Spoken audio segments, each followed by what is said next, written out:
May inilunsad na bagong programang pabahay para sa mga Pilipino basta't may trabaho at sumisweldo. Pero paano kung hindi ito kayang bayaran? Ang alok ng gobyerno sa pagtutok ni Tina Panganiban Perez. Ang pangarap ng maraming Pilipino na magkaroon ng sariling bahay, madalas nahahadlangan ng malaking bayarin. Pero sa 4PH o pambansang pabahay para sa Pilipino, pwede na raw magkabahay ang kahit sinong sumusweldo.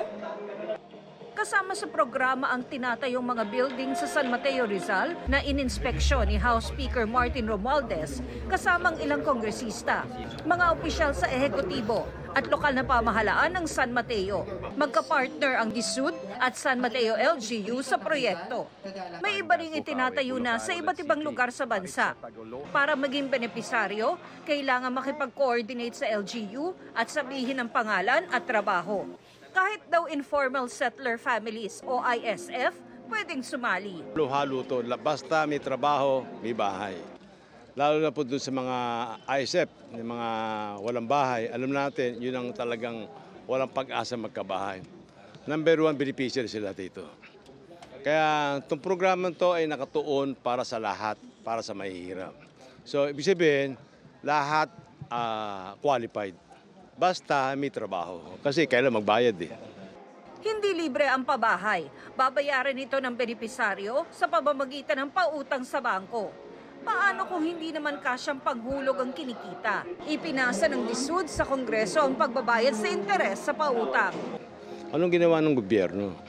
Dinagdagan yung pambayad para maging affordable.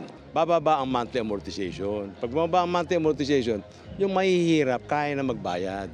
10 billion pesos ang hinihingi ng DSUD sa Kongreso. Sapat para sa 100,000 housing units. We shall prioritize this para masuportahan talaga itong housing program ng ating Pangulo dito sa Legacy Housing Project. So we think that the 10 billion interest subsidy, we can set that aside for this particular priority program. Para masiguro magtutuloy-tuloy ang programa kahit mag-iba ang administrasyon, nais ng DSUD na magkaroon ng batas para rito. Para sa GMA Integrated News, Tina Panganiban Perez, nakatutok, 24 oras.